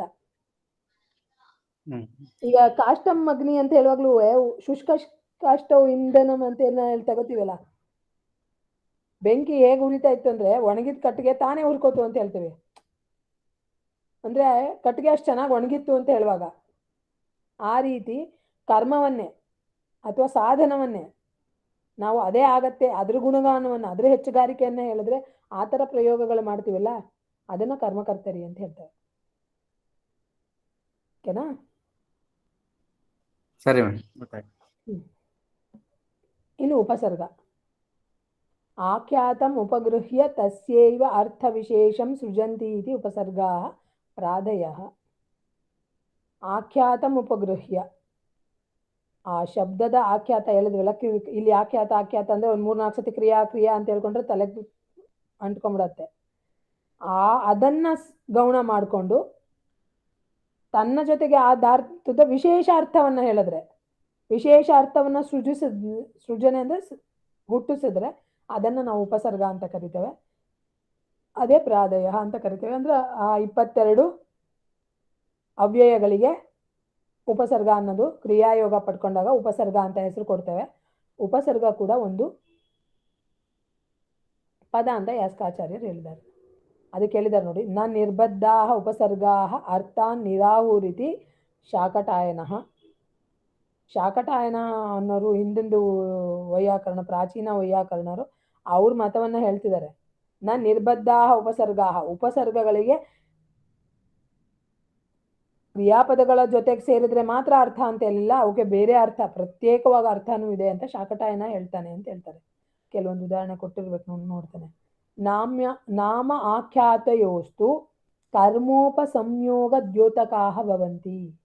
ಕರ್ಮ ಉಪಸಂಯೋಗ, ಅರ್ಥೋಪಸಂಗ್ರಹ ಅಂತ ಹೇಳ್ತೇವೆ, ಅರ್ಥದಕ್ಕೆ ಪಾದ ಪೂರಣೆಗೆ ಅದಕ್ಕೆಲ್ಲ ಬಳಸ್ತೇವೆ ಅಂತ ಹೇಳ್ತಾರೆ. ಉಪಸರ್ಗ ಏನಾಗತ್ತೆ ಅಂದ್ರೆ ಕರ್ಮೋಪಸಂಗ್ರಹ, ನಿಮ್ಮ ಕೆಲಸವನ್ನ ಮಾಡ್ತಾ ಇದೆಯಲ್ಲ ಆ ಧಾತುಗೆ ವಿಶೇಷವಾದ ಅರ್ಥವನ್ನ ಆ ಕರ್ಮದ ಜೊತೆ ಸೇರಿಸ್ಕೊಳತ್ತೆ, ಅಂದ್ರೆ ಫಲದ ಜೊತೆ ಸೇರ್ಕೊಳತ್ತೆ. ನಾಮಾಖ್ಯಾತಯೋರೇವ ಯೋ ಅರ್ಥಃ ಕರ್ಮ ಕ್ರಿಯಾರೂಪ ತತ್ರೈವ ವಿಶೇಷಂ ಕಿಂಚಿದುಪಸಂಸೃಜ್ಯ ಸಂಯುಜ್ಯ ತೇನ ಉಪಸಂಯೋಗೇನ ವ್ಯಂಜಯಂತಿ ನತು ಸ್ವಾತಂತ್ರ್ಯೇಣ ಕಮಪಿ ಅರ್ಥಂ ವಾಚ್ಯ ವೃತ್ಯಾಭಿಧಾಯತಿ ಅಂತ ಹೇಳ್ತಾರೆ. ನಿರ್ಬದ್ಧ ಉಪಸರ್ಗ ಶಾಕಟಾಯನ ಹೇಳೋದು, ಆದ್ರೆ ಯಾಸ್ಕಾಚಾರ್ಯರು ಏನ್ ಹೇಳ್ತಾರೆ, ಉಪಸರ್ಗಗಳಿಗೆ ಪ್ರತ್ಯೇಕ ಅರ್ಥ ಇದೆ ಅಂತ ಹೇಳ್ತಾರೆ. ತಸ್ಮಾತ್ ಪೃಥಕ್ ವ್ಯವಸ್ಥಿತಾ ಉಪಸರ್ಗಾ ಅನರ್ಥಕಾ ಭವಂತಿ. ಪ್ರತ್ಯೇಕವಾಗಿ ಪ್ರ ಅಂದ್ರೇನು, ಅಪ ಅಂದ್ರೇನು, ಅಧಿ ಅಂದ್ರೇನು ಅಂತ ಹೇಳ್ತಾರಲ್ಲ, ಅದಕ್ಕೆ ಅರ್ಥ ಇಲ್ಲ ಅಂತ. ಕಿಂತು ಶಾಕಟಾಯನರಂತರ ಪ್ರತ್ಯೇಕವಾಗಿ ಅದನ್ನ ಬಳಕೆ ಇಲ್ಲ, ಅದಕ್ಕೆ ಉಪಯೋಗ ಇಲ್ಲ. ಉಪಸರ್ಗಗಳಿಗೆ ಕ್ರಿಯಾಯೋಗ ಧಾತುವಿನ ಜೊತೆ ಸೇರಿದ್ರೆ ಮಾತ್ರ ಅದು ಅರ್ಥವನ್ನ ಪಡ್ಕೊಳ್ಳುತ್ತವೆ ಅಂತ ಹೇಳ್ತಾರೆ. ಆದ್ರೆ ಕಿಂತು ಗರ್ಗಾಚಾರ್ಯಾನುಸಾರೇಣ ನಾಮಾಖ್ಯಾತಾಭ್ಯಾಂ ನಿಯುಕ್ತಾನಾಮಪಿ ಉಪಸರ್ಗಾಣಾಂ ಅನೇಕೇ ಅರ್ಥಾಃ ಭವತ್ಯೇವ. ಗರ್ಗಾಚಾರ್ಯರು ಎರಡೂ ಮತಗಳನ್ನ ಹೇಳ್ತಾರೆ. ಹಿಂದೆ ವೈಯಾಕರಣರು ಶಾಕಟಾಯನರು ಏನ್ ಅನ್ಕೊಂಡಿದ್ರು, ಉಪಸರ್ಗಗಳು ಪ್ರಾದೇಯಗಳು ಏನು ಹೇಳಿದಿವೆ 22, ಆ 22ಗೆ ಸ್ವತಂತ್ರವಾದ ಅರ್ಥ ಇಲ್ಲ, ಅವುಗಳು ಧಾತುವಿನ ಜೊತೆ ಸೇರ್ಕೊಂಡ್ರೆ ಮಾತ್ರ ವಿಶೇಷ ಅರ್ಥ ಕಥನ ಬರುತ್ತೆ ಓಕೆ ಅಂತ. ಗರ್ಗಾಚಾರ್ಯರಂತಾರೆ ವಿಶೇಷ ಅರ್ಥ ಬರ್ಬೇಕು ಅಂದ್ರೆ ಧಾತುವಿನ ಸ್ವಂತ ಅರ್ಥ ಬೇರೆ ಇದ್ದಾಗ ವಿಶೇಷ ಅರ್ಥ ಉಪಸರ್ಗದ ಜೊತೆಗೇನೆ ಬರೋದು, ಉಪಸರ್ಗ ಜೋಡಿಸಿದ್ರೇನೆ ಬರೋದು ಅಂದ್ಮೇಲೆ ಅದು ಪ್ರತ್ಯೇಕ ಅರ್ಥ ಇದೆ ಅಂತ ಹೇಳ್ತಾರೆ. ಅತಸ್ತ್ವಿದಂ ಕಥನಂ ಅಯುಕ್ತಮಸ್ತಿ ಯತ್ ಪೃಥಕ್ ಸ್ಥಿತಾ ಉಪಸರ್ಗಾಃ ಅನರ್ಥಕಾಃ ಭವಂತಿ. ಸತ್ಯಂ ತು ಇದಮಸ್ತಿ ಯತ್ ನಾಮಾಖ್ಯಾತಾಭ್ಯಾಂ ಪೃಥಗ್ ಅವಸ್ಥಿತಾ ಅಪಿ ಇಮೇ ಸಾರ್ಥಕಾಃ ಏವ. ಇವು ಅರ್ಥ ಉಳ್ಳವೇ ಅಂತ ಯಾಸ್ಕಾಚಾರ್ಯರು ಸಿದ್ಧಾಂತ ಹೇಳ್ತಾರೆ. ಇದು ಪೂರ್ವ ಪಕ್ಷ ಶಾಕಟಾಯನರದ್ದು ಹೇಳ್ತಾರೆ. ಅದಾದ್ಮೇಲೆ ಗರ್ಗಾಚಾರ್ಯರು ಹೇಳಿದ್ದಾರೆ ಅಂತ ಹೇಳಿ ಅದಕ್ಕೆ ಸಮಾಧಾನ ಕೊಟ್ಟು ಸಾರ್ಥಕ ಏವ ಅಂತ ಹೇಳಿ ಸಿದ್ಧಾಂತವನ್ನ ಪ್ರದರ್ಶನೆ ಮಾಡ್ತಾರೆ. ನಿಮಗೆ ಇದು ಯಾಕೆ ಸುಮ್ಮನೆ ಒಂದು ಉದಾಹರಣೆ ಕೊಟ್ಟಿದ್ದೀನಿ ಅಂದರೆ, ನಿರುಕ್ತದ ಶೈಲಿ ಕೇಳ್ತಾನೆ ಒಂದ್ಸಲಿ. ಆಗ ಹೇಳಬೇಕು ಪೂರ್ವ ಪಕ್ಷ ಆಕ್ಷೇಪ ಕೊಡ್ತಾನೆ, ಆಕ್ಷೇಪವನ್ನೇ ಪೂರ್ವ ಪಕ್ಷ ಅಂತಲೂ ವ್ಯವಹಾರ ಮಾಡ್ತೇವೆ. ಅದಾದಮೇಲೆ ಬೇರೆಯವರು ಒಪ್ಪಿದರೆ ಅದಕ್ಕೆ ಸಮಾಧಾನ ಕೊಟ್ಟು ಕೊನೆಯಲ್ಲಿ ಸಿದ್ಧಾಂತ ಎರಡನ್ನೂ ವಿಮರ್ಶನೆ ಮಾಡಿ ತಮ್ಮ ಒಂದು ಸಿದ್ಧಾಂತವನ್ನು ಹೇಳ್ತಾರೆ. ಓಕೆನಾ? ನಿಪಾತ ಅಂದರೆ ಏನು? ನೆಕ್ಸ್ಟ್, ಉಚ್ಚಾವಚೇಷು ಅರ್ಥೇಶು ನಿಪತಂತೀತಿ ನಿಪಾತಾಹ. ಇದು ಜ್ಞಾಪಕ ಇಟ್ಕೊಳ್ಳೇಬೇಕು. ಸತ್ವಪ್ರಧಾನಾನಿ ನಾಮಾನಿ ಭಾವಪ್ರಧಾನಾನಿ ಆಖ್ಯಾತಾನಿ ಉಪಸರ್ಗಾ ಧಾತ್ವ ವಿಶಿಷ್ಟಾರ್ಥಂ ಸೃಜಂತಿ ಅಂತ ಹೇಳ್ದಂಗೆ ಇಲ್ಲಿ ನಿಪಾತ ಅಂದರೆ ಉಚ್ಚಾವಚೇಷು ಅರ್ಥೇಶು ನಿಪತಂತಿ. ಯಾವ ಶಬ್ದಕ್ಕೆ ಯಾವ ಅರ್ಥ ಅಂತ ನಿರ್ದಿಷ್ಟವಾದ ಅರ್ಥದಲ್ಲೇ ಹೇಳ್ತೇವೋ ಅಂಥ ಶಬ್ದಗಳು ನಿಪಾತಗಳು. ಇಮೇ ನಿಪಾತಾಹ ನೋಡಿ ಯಾವ್ಯಾವುದಕ್ಕಿದೆ ನೋಡಿ. ಉಪಮಾರ್ಥೆ, ಕರ್ಮೋಪಸಂಗ್ರಹಾರ್ಥೆ, ಪಾದಪೂರಣೇ ಚ ಪ್ರಯುಕ್ತಾಹ ಭವಂತಿ. ಈ ನಿಪಾತಗಳನ್ನು ಎಲ್ಲೆಲ್ಲಿ ಬಳಸ್ತಾರೆ ಕೇಳ್ಬೋದು. ಒಂದು ಉಪಮಾರ್ಥೆ, ಸದೃಶ್ಯವಾಚಕವಾಗಿ ಬಳಸುವಾಗ ಹೇಳ್ತೇವೆ. ಇನ್ನೊಂದು ಕರ್ಮೋಪಸಂಗ್ರಹ, ಇದಕ್ಕೆ ಇನ್ನೊಂದು ಅರ್ಥ ಇದೆ ಅಂತ ಹೇಳುವಾಗ. ಇನ್ನೊಂದು ಶ್ಲೋಕಗಳಲ್ಲಿ ಛಂದೋಬದ್ಧವಾಗಿರ್ಬೇಕಾಗಿತ್ತು, ಏನೋ ಬರಬೇಕು, ಒಂದಕ್ಷರಕ್ಕೆ ಏನೋ ಹಾಕೋದು, ನಾ ಹಾಕ್ಬಿಡ್ತಾರಲ್ಲಿ ಅ ಅಂತ ಹಾಕ್ತಾರೆ, ಚ ಅಂತ ಹಾಕ್ತಾರೆ, ಅಲ್ಲಿ ಏನೂ ಅರ್ಥ ಇರೋದಿಲ್ಲ. ಅದಕ್ಕೆ ಬರೀ ಪಾದಪೂರಣೆ, ಶ್ಲೋಕದ ಛಂದೋಬದ್ಧತೆಗೆ ಆ ಪಾದವನ್ನು ಆ ಸಾಲನ್ನು ಪೂರೈಸಬೇಕು, ಅದಕ್ಕೋಸ್ಕರ ಬಳಸ್ತಾರೆ. ಏತೇಷು ನಿಪಾತೇಶು, ಇವುಗಳಲ್ಲಿ ಯಾವ್ಯಾವ ಅರ್ಥದಲ್ಲಿ ಬಳಸ್ತಾರೆ ಹೇಳ್ತಾನೆ. ಇವ ನ ಚಿತ್ ನು ಇತಿ ಚತ್ವಾರೋ ನಿಪಾತಾಹ ಪ್ರಾಯೇಣ ಅಂದರೆ ಬಹಳವಾಗಿ, ಹೆಚ್ಚಾಗಿ. ಈ ಪ್ರಾಯ ಶಬ್ದ ಎಲ್ಲ ಕಡೆ ಬರುತ್ತೆ ತಿಳ್ಕೊಳ್ಳಿ. ಪ್ರಾಯೇಣ ಉಪಮಾರ್ಥದಲ್ಲೇ ಪ್ರಯುಕ್ತವಾಗಿದೆ. ಚಿತ್ ಅಂತ, ಇವ ಅಂತ, ನ ಅಂತ, ನು, ಗೊತ್ತಾಯ್ತಾ? ಅತ್ರ ನ ಇತಿ ನಿಪಾತಃ ಲೌಕಿಕ ಭಾಷಾಯಾಂ ನಿಷೇಧಾರ್ಥಕಃ ಭವತಿ. ಈ ನ ಅನ್ನೋದು ವೈದಿಕದಲ್ಲಿ ನೀವು ಹೇಳ್ತಾ ಇದ್ದೀರಿ, ವೈದಿಕದ ವೇದಾಂಗ ಆಗಿರೋದ್ರಿಂದ ನ ಅನ್ನೋದೇನಾಗಿದೆ, ನಿಷೇಧಾರ್ಥಕ ಮತ್ತೆ ಉಪಮಾನಾರ್ಥಕವಾಗಿ ಬಳಸಿದ್ದೇವೆ ನಿಪಾತವನ್ನ. ಆದರೆ ಲೌಕಿಕ ಸಂಸ್ಕೃತ ಭಾಷೆ ಏನಿದೆಯೋ ಅಲ್ಲಿ ಕೇವಲ ನಿಷೇಧಾರ್ಥಕವಾಗಿ ನವನ್ನು ಬಳಸಿದ್ದೇವೆ. ಕಿಂತು ವೈದಿಕ ಭಾಷಾಯಾಂ ನಿಷೇಧಾರ್ಥಕಃ ಉಪಮಾರ್ಥಕಶ್ಚ ಉಭಯವಿಧಃ ಭವತಿ. ಕಿಂತು ಇವತ್ತು ಸರ್ವತ್ರ ಉಪಮಾನಾರ್ಥಕ ಏವ ಭವತಿ. ಈ ನಕಾರವನ್ನು ಒಂದು ಬಾರಿ ಕೇಳಿದಾನೆ. ಇವ ನ ಚಿತ್ ನು ಅನ್ನೋದು 4 ನಿಪಾತಗಳನ್ನು ನಾವು ಬಹಳವಾಗಿ ಉಪಮಾರ್ಥಕದಲ್ಲಿ ಪ್ರಯೋಗ ಆಗಿದೆ. ಆದರೆ ಲೌಕಿಕ ಭಾಷೆಯಲ್ಲಿ ನಕಾರವನ್ನು ನಿಷೇಧಾರ್ಥಕ ಮಾಡಿದ್ದೇವೆ, ವೈದಿಕದಲ್ಲಿ ಉಪಮಾರ್ಥ ನಿಷೇಧಾರ್ಥಕ ಎರಡಕ್ಕೂ ಕೂಡ ನ ಅನ್ನೋ ಒಂದು ನಿಪಾತ ಶಬ್ದವನ್ನು ತಗೊಂಡಿದ್ದಾರೆ. ಇನ್ನು ಕರ್ಮೋಪಸಂಗ್ರಹಾರ್ಥಂ ಪದಾರ್ಥಂ ನಿರೂಪಯನ್ ಪ್ರಾಹ ಯಾಸ್ಕಾಚಾರ್ಯರಂ ಅತಃ ಯಸ್ಯ ಆಗಮಾದ್ ಅರ್ಥ ಪೃಥಕತ್ವಂ ವಿಜ್ಞಾಯತೆ ನತು ತದ್ದೇಶಿಕಮಿವ ವಿಗ್ರಹಣೇನ ಪೃಥಕ್ತ್ವಾತ್ ಸ ಕರ್ಮೋಪಸಂಗ್ರಹ. ನೋಡಿ, ಇತ್ತಂ ಚ ಯಸ್ಮಾತ್ ಸಹ ದ್ವಾವರ್ತೆ ಬಹೂನ್ವಾ ಗೃಹೀತ್ವಾ ಏಕಸ್ಮಿನ್ ಸಮಾನ ಕರ್ಮಣಿ ಉಪಸಂಗೃಹಣಾತಿ ಉಪಸಮಾವೇಷ್ಟಯತಿ ತಸ್ಮಾದಯಂ ಕರ್ಮೋಪಸಂಗ್ರಹ ಇತ್ಯುಚ್ಯತೆ. ಒಂದು ಕೆಲಸದ ಜೊತೆ ಇನ್ನೊಂದು ಕೆಲಸ ಅನ್ನೋ ಅರ್ಥ. ಒಂದು ಕೆಲಸದ ಜೊತೆ ಇನ್ನೊಂದು ಕೆಲಸ, ಆ ರೀತಿ ಹೇಳೋ ಅಂಥದ್ದು ಬಳಸ್ತೇವಲ್ಲ, ಆ ನಿಪಾತಗಳು ಬಳಸ್ತೇವಲ್ಲ, ಅದನ್ನು ಕರ್ಮೋಪಸಂಗ್ರಹ.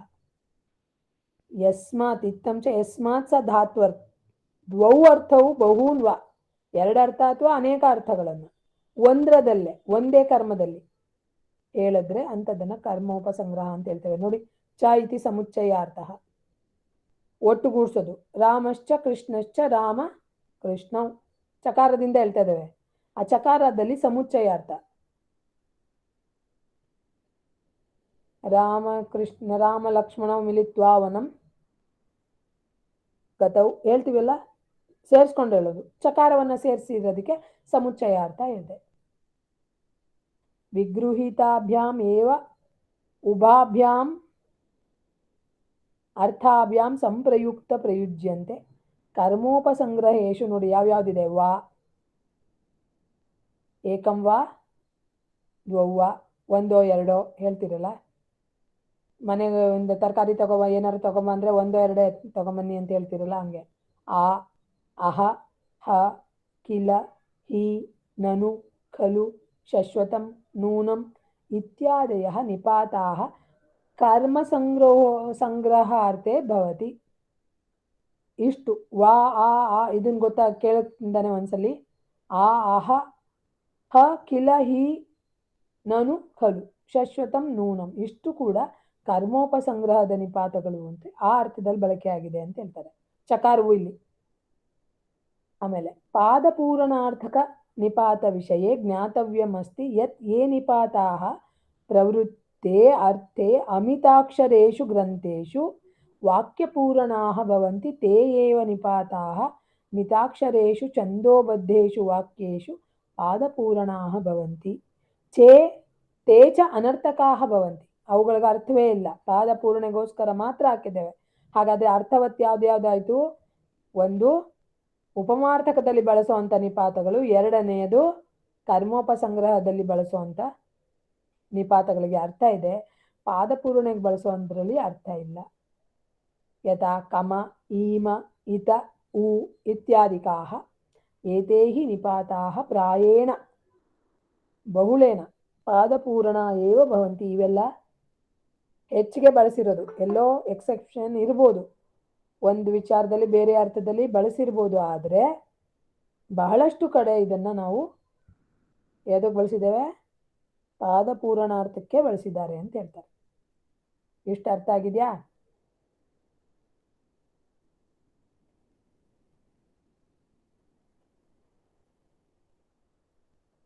ಕೇಳಿಸ್ತಾ ಇದೆಯಾ? ಹ್ಞೂ ಮ್ಯಾಮ್, ಕೇಳಿಸ್ತದೆ. ನೆಕ್ಸ್ಟ್ ವಿಚಾರ ಬಂದರೆ ಷಡ್ಭಾವ ವಿಕಾರವನ್ನು ಹೇಳ್ತಾರೆ. ಕ್ರಿಯೆಯಲ್ಲಿ ಭಾವ ಅಂತ ಹೇಳಿದ್ದೇವೆ, ಆ ಷಡ್ಭಾವ ವಿಕಾರ ಶಬ್ದಗಳಲ್ಲೂ ಆಗತ್ತೆ. ಇದನ್ನೇ ನಾವು ಆತ್ಮಕ್ಕೂ ಹೇಳ್ಬಿಡ್ತಾರೆ. ಆತ್ಮವು ಕೂಡ ಈ ರೀತಿ ಇಲ್ಲದೆ ಇದ್ರೆ ಅದನ್ನ ಆತ್ಮ ಅಂತ ಕರಿತೇವೆ. ಯಾವ್ಯಾವುದು ನೋಡಿ, ಭವತಿ ಇತಿ ಭಾವ ತದ್ವಿಕಾರ ಏವ ಭಾವವಿಕಾರ ತೇಚ ಭಾವವಿಕಾರ ಜಾಯತೆ. 6 ಷಡ್ಭಾವ ಎಷ್ಟು ಹೇಳಿದಾನೆ ಅಂತ ಕೇಳ್ತಾರೆ, ಆರ್ಡರಲ್ಲಿ ಕೇಳ್ತಾನೆ, ಇದಿಷ್ಟು ಜ್ಞಾಪಕ ಇರಲಿ. ಜಾಯತೆ ಹುಟ್ಟೋದು, ಅಸ್ಥಿ ಇರೋದು, ವಿಪರಿಣಮತೆ ಬೇರೆ ರೀತಿಯಲ್ಲಿ ಆಗೋದು, ವರ್ಧತೆ ಬೆಳೆಯೋದು, ಅಪಕ್ಷೀಯತೆ ಕ್ಷೀಣತ್ವವನ್ನು ಪಡ್ಕೊಳ್ಳೋದು, ಕೊನೆಯಲ್ಲಿ ವಿನಶ್ಯತೆ. ಜಾಯತೆ ಅಸ್ಥಿ ವಿಪರಿಣಮತೆ ವರ್ಧತೆ ಅಪಕ್ಷೀಯತೆ ವಿನಶ್ಯತೆ. ಜಾಯತೆ ಇತ್ಯಯಂ ಶಬ್ದಃ ಪೂರ್ವಭಾವಸ್ಯಾದಿ ಮಾಚಷ್ಟೆ ನ ಅಪರಭವಮಾಚಷ್ಟೆ ನಾಪಿ ಅಸ್ತಿತ್ವಸ್ಯ ಪ್ರತಿಷೇಧಂ ಕರೋತಿ ಯತೋ ಹಿ ಅಸ್ತಿತ್ವಂ ಪ್ರತಿಷೇಧಯನ್ ಅನಾತ್ಮಕಃ ಏವ ಅಸ್ತಿತ್ವಸ್ಯ ಪ್ರತಿಷೇಧಂ ಕರೋತಿ. ಏನು ಹೇಳ್ತಾನೆ? ಯತೋ ಹಿ ಅಸ್ತಿತ್ವಂ ಪ್ರತಿಷೇಧಯನ್ ಅನಾತ್ಮಕಃ ಏವ ಸ್ಯಾತ್ ಕಮಲಾಭ್ಯಾ ಜಾಯತೆ ಅಯಂ ಕ್ರಿಯಾಯಾಃ ಪ್ರಥಮಃ ಭಾವವಿಕಾರಃ ಯಸ್ಯ ಅರ್ಥಃ ಉದ್ಭವಂ ಜಾಯತೆ. ತಾಯಿ ಗರ್ಭದಲ್ಲಿ ಮಗು ಇದೆ ಅಂತ ಹೇಳ್ತಾರೆ, ಇನ್ನು ಇದೆ ಅಂತ ಹೇಳಲ್ಲ, ಹುಟ್ಟಿತು ಅಂತ ಹೇಳ್ತಾರೆ. ಹುಟ್ಟಿದ ಮಗು ಇರಬೇಕು ಅಂತಿಲ್ಲ, ಇರೋದನ್ನ ಅದು ಪ್ರತಿಷೇಧವನ್ನ ಮಾಡೋದಿಲ್ಲ. ಆತ್ಮ ಹೇಳ್ತೀವಲ್ಲ, ನಿಮ್ದ್ರಲ್ಲೆಲ್ಲ ನಮ್ದು ವೈದಿಕದಲ್ಲ ಹೇಳ್ತಾರೆ, ಆತ್ಮ ಪ್ರವೇಶ ಮಾಡೋದು ಎಷ್ಟನೇ ತಿಂಗಳಲ್ಲಿ ಅಂತಾರೆ? 5ನೇ ತಿಂಗಳೇನೋ.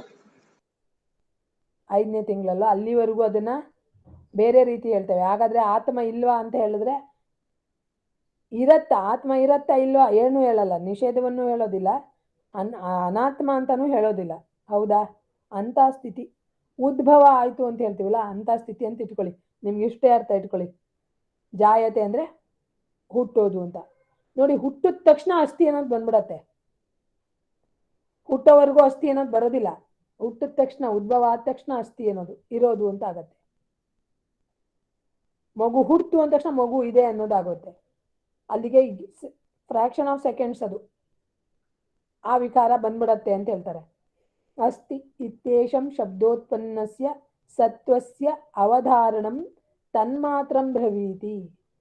ಸತ್ವ ಇರೋದು ಅನ್ನೋದು ತಕ್ಷಣ, ಅವಧಾರಣ ಅಂದ್ರೆ ನಿರ್ಧಾರವಾಗಿ ನಿಶ್ಚಯವಾಗಿ ಇದೆ ಅಂತ ಹೇಳ್ಬೋದು. ಹುಟ್ಟೋಕ್ ಮುಂಚೆ ಇದೆ ಅಂತ ಹೇಳಕ್ಕಾಗೋದಿಲ್ಲ. ಹಂಗೆ ಓಕೆನಾ. ಇದು ಅದ್ರದ್ದು ಲಕ್ಷಣ ಕೊಟ್ಟಿದ್ದೇನೆ, ಬೇಡ ಇದಕ್ಕೆ. ವರ್ತಿನಿ ಕ್ರಿಯಾಂ ಚ ಕಥಯತಿ ನೈವಚ ನಿಷೇಧಯತಿ. ಮುಂದೆ ಅದು ಕ್ರಿಯೆ ಇದೆ ಅನ್ನೋದು ಕ್ರಿಯೆಯನ್ನ ಹೇಳ್ತಾ ಇದ್ರು ಕೂಡ ನಿಷೇಧವನ್ನ ಮಾಡೋದಿಲ್ಲ. ಅದಾದ್ಮೇಲೆ ನೋಡಿ, ಮಗು ಹುಟ್ಟಿತು, ಆಮೇಲೆ ಎಕ್ಸ್ಕ್ಯೂಸ್ ಮಿ ಮೇಡಮ್. ಹಾ ಹೇಳಿ. ಆಕ್ಚುಲಿಗೆ ಭ್ರೂಣಾವಸ್ಥೆಯಲ್ಲಿ ಕೂಡ ಆತ್ಮ ಸೇರಿರುತ್ತೆ ಆಲ್ರೆಡಿ ಅಂತ ಕೇಳಿದೀನಿ. ಅದನ್ನೇ ಹೇಳಿದ್ದು ಅದನ್ನೇ ಹೇಳಿದ್ ನಾನು. ಆ ಅನಾತ್ಮ ಅಂತ ಹೇಳಕ್ಕೂ ಬರೋದಿಲ್ಲ ಅದನ್ನ. ಹಾ ಆ ಪ್ರತಿಷೇಧ ಅನಾತ್ಮ ಅಂತ ಹೇಳಕ್ ಬರೋದಿಲ್ಲ, ಆದ್ರೆ ಅಸ್ತಿತ್ವವನ್ನ ಇರೋದಿಲ್ಲ ಅಂತಾನು ಹೇಳಕ್ ಬರೋದಿಲ್ಲ. ಆತ್ಮ ಇದೆ ಆತ್ಮ ಇಲ್ಲ ಎರಡೂ ಹೇಳಕ್ ಬರೋದಿಲ್ಲ. ಅಂದ್ರೆ ನಾನು ಭ್ರೂಣಾವಸ್ಥೆಯಲ್ಲಿ ಕೂಡ ಒಂದ್ ವೇಳೆ ಅದನ್ನ ತೆಗೆದ್ರೆ ಅದು ಪಾಪ ಬರುತ್ತೆ ಎಂಬುದು ಕೇಳಿದೀನಿ, ಅದಕ್ಕೋಸ್ಕರ ಕೇಳ್ತಾ ಇದ್ದೀನಿ. ಇಲ್ಲ, ಅದು ಬೇರೆ, ಇನ್ನೊಂದು ವಿಚಾರನೇ ಬೇರೆ ಇದೆ. ನಿಮ್ ಭಾವ ವಿಕಾರಕ್ಕೆ ಅಲ್ಲ, ಇದೂನು ಹೌದು ಹಾಗೇನೆ. ಇದಕ್ಕೆ ಅನಂತ ಶರ್ಮಾ ಹೇಳ್ತೀರಾ? ಹಾ ಹೇಳಿ ಮೇಡಮ್. ಏನ್ ಮೇಡಮ್? ಈಗ ಜಾಯತೆ ಹೇಳ್ತೀವಲ್ಲ, ಹಾ ಮೇಡಮ್. ಜಾಯತೆ ಷಡ್ಭಾವ ವಿಕಾರದಲ್ಲಿ ಮೊದಲನೇದು ಹೇಳ್ತೇವೆ, ಹುಟ್ಟೋದು ಅಂತ ಅರ್ಥ. ಹಾ ಭ್ರೂಣಾವಸ್ಥೆಯಲ್ಲಿ ಆತ್ಮ ಎರಡನ್ನೂ ಹೇಳಕ್ ಆಗ್ತಾ ಇಲ್ಲ ಅಲ್ಲ ನಾವು. ಇಲ್ಲ ಮೇಡಮ್, ಆಗಲ್ಲ. ಆ ಸ್ಥಿತಿಯನ್ನ ಹುಟ್ಟಿದಾಗ ಹೇಳ್ತೇವೆ madam, ಆತ್ಮ ಜೊತೆ ಇದೆ ಅಂತ ಹೇಳ್ತೇವೆ. ಆಕ್ಚುಲಿ ಅದೇ ನಮ್ದು ಶಾಸ್ತ್ರ ಪ್ರಕಾರ 6ನೇ ತಿಂಗಳಲ್ಲಿ ಆತ್ಮ ಪ್ರವೇಶ ಅಂತ. 5 ಕೊನೆ ಅನ್ಕೋತೇನೆ. 5 ಕೊನೆ ಮೇಡಮ್. 5 ಕೊನೆಯಿಂದ ಅದ್ರ ನಂತರ ಆಕಿ ಸಂಸ್ಕಾರಕ್ಕೆ ಯಾವ್ದಕ್ಕೂ ಬರಲ್ಲ ಅಂತ ನಾವು ನಿಷೇಧ ಇದು ಮಾಡ್ತಾರೆ. ಬಟ್ ಆದ್ರೂ ಕೂಡ ಹಿಂದೆ ಆತ್ಮ ಇಲ್ವಾ ಆ ಅವಸ್ಥೆಯಲ್ಲಿ ಅಂದ್ರೆ ಇದೆ ಅಂತಾನೆ ಹೇಳ್ತೇವೆ. ಅದು ಯಾವ್ದು ಸೂಕ್ಷ್ಮ ರೂಪದಲ್ಲಿ ಇತ್ತು ಅಂತ ಹೇಳ್ತಾರೆ, ಪೂರ್ತಿ ಇಲ್ವೇ ಇಲ್ಲ ಅಂತ ಹೇಳಂಗೆ ಇಲ್ಲ ಅಂತಾನು ಹೇಳ್ತವೆ. ಆ ಸ್ಥಿತಿಯನ್ನ ಉದ್ಭವ ಸ್ಥಿತಿ ಅಂತ ಕರಿತೇವೆ. ಇದು ಆತ್ಮಕ್ಕೆ ತಗೋತಾರೆ. ಆತ್ಮ ವಿಕಾರ ಮತ್ತೆ ಬ್ರಹ್ಮನ ಗುಣ ಹೇಳುವಾಗ್ಲೂ ಕೂಡ ಷಡ್ಭಾವ ವಿಕಾರ ವರ್ಜಿತಂ ಯಹ ಸಹ ಬ್ರಹ್ಮ ಅಂತ ಹೇಳ್ತೇವೆ. ಆ ಅರ್ಥದಲ್ಲಿ ತಗೊಂಡಾಗ ಆತ್ಮಕ್ಕೂ ಕೂಡ ಈ 6 ಭಾವ ವಿಕಾರಗಳು ಇಲ್ಲದೆ ಇರೋದು. ಹುಟ್ಟಿದವ್ರಿಗೆ ಎಲ್ಲರಿಗೂ ಇದೆ ನೋಡಿ, ಇದಿಷ್ಟು ಭಾವ ವಿಕಾರ ಇದೆ. ಹುಟ್ಟೇವೆ, ಇರ್ತೇವೆ, ವಿಪರಿಣಾಮ ಆಗ್ತೇವೆ, ಪರಿವರ್ತನೆ ಆಗ್ತಾನೆ ಇರತ್ತೆ. ಅದಾದ್ಮೇಲೆ ವರ್ಧತೆ, ಬೆಳಿತೇವೆ, ಒಂದ್ ಹಂತದವರೆಗೂ ಬೆಳಿತೇವೆ, ಆಮೇಲೆ ಕ್ಷೀಣಾವಸ್ಥೆ, ಆಮೇಲೆ ವಿನಾಶ. ಇಷ್ಟೂ ಇದೆ ನಮ್ಗೆ ಹುಟ್ಟೋ ಎಲ್ಲರಿಗೂ. ಇದಿಲ್ದೇ ಇರೋದು ಆತ್ಮದ ಗುಣ ಅಂತ ಹೇಳ್ತೇವೆ ನಾವು.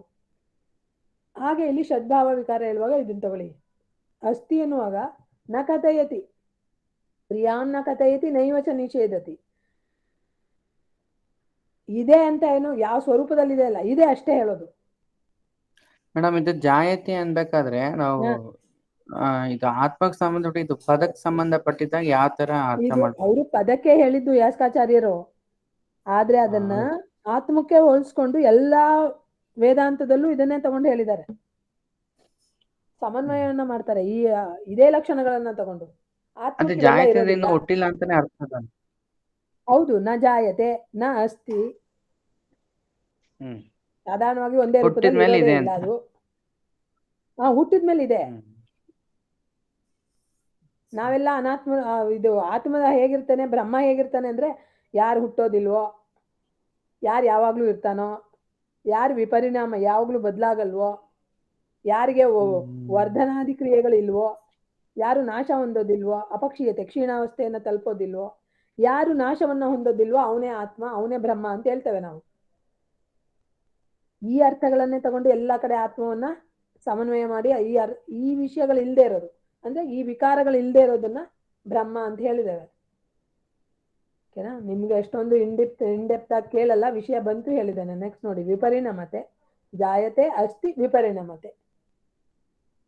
ಪರಿವರ್ತನ. ಅತ್ರ ಪರಿವರ್ತನಸ್ಯ ಅಭಿಪ್ರಾಯಃ ತತ್ ಸಾಮಾನ್ಯ ವಿಕಾರಃ ಯತ್ರ ವಸ್ತುಃ ಸ್ವಮೌಲಿಕಂ ಧರ್ಮೇಣ ತತ್ವೇನ ಅಥವಾ ಸ್ವಭಾವೇನ ರಹಿತಂ ನ ಭವತಿ. ಸ್ವಾಭಾವಿಕವಾಗಿ ಒಂದು ಬೀಜ ರೂಪದಲ್ಲಿದ್ದು ಮೊಳಕೆ ರೂಪದಲ್ಲಿ ಆಗತ್ತಲ್ಲ, ಹಾಗೆ ಪರಿವರ್ತನೆ ಆಯ್ತು. ಅದೇ ಬೀಜದ್ದೇ ಮೊಳಕೆ ರೂಪದಲ್ಲಿ, ಆಮೇಲೆ ಎಲೆ, ಆಮೇಲೆ ಏನು ಆಗುತ್ತಲ್ಲ, ಆ ರೀತಿ ವಿಪರಿಣಾಮ ಆಗತ್ತೆ. ಹಾಗೆ ವರ್ಧತೆ. ಇಯಂ ಕ್ರಿಯಾ ಸ್ವ ಅವಯವಾನ್ ಶಿರಃ ಗ್ರೀವಾದೀನಾಂ ವೃದ್ಧಿಂ ಕಥಯತಿ. ನೆಕ್ಸ್ಟ್ ಬೆಳೆಯೋದು ಅಂತ ಅರ್ಥ. ಅಥವಾ ಸ್ವಸಂಬದ್ಧ ಧನಧಾನ್ಯಾದಿ ಪದಾರ್ಥಾನಾಂ ವೃದ್ಧಿಂ ವದತಿ. ಧನಧಾನ್ಯ ನಮ್ಮಲ್ಲೂ ಕೂಡ ಅವನಿಗೆ ಹೆಚ್ಚಿಗೆ ಬೆಳೀತು ಎಲ್ಲ ಹೇಳ್ತೀವಲ್ಲ, ಶರೀರದ ಅವಯವಗಳಾಗಿರ್ಬೋದು, ಬೇರೆ ಯಾವ್ದಾದ್ರು ಧನಧಾನ್ಯಾದಿ ಪದಾರ್ಥಗಳು ಕೂಡ. ಈಗ ಬೆಳೆ ಬೆಳೀತಾ ಇದೆ ಹೇಳ್ತೀವಲ್ಲ, ತಾಯಿ ಅಂತ ಕರ್ಸ್ಕೊಳ್ಳೋದು ಏನಕ್ಕೆ? ಬೆಳೆಗಳನ್ನ ಭೂತಾಯಿ ಅಂತ ಕರಿತೇವೆ. ರಾಗಿ ಆಗ್ಬೋದು, ಗೋಧಿ ಆಗ್ಬೋದು, ಎಲ್ಲಾ ಧಾನ್ಯಗಳಲ್ಲೂ ಆಗ್ಬೋದು, ತಾಯಿ ಅಂತ ಕರಿತೇವೆ. ಏನಕ್ಕೆ?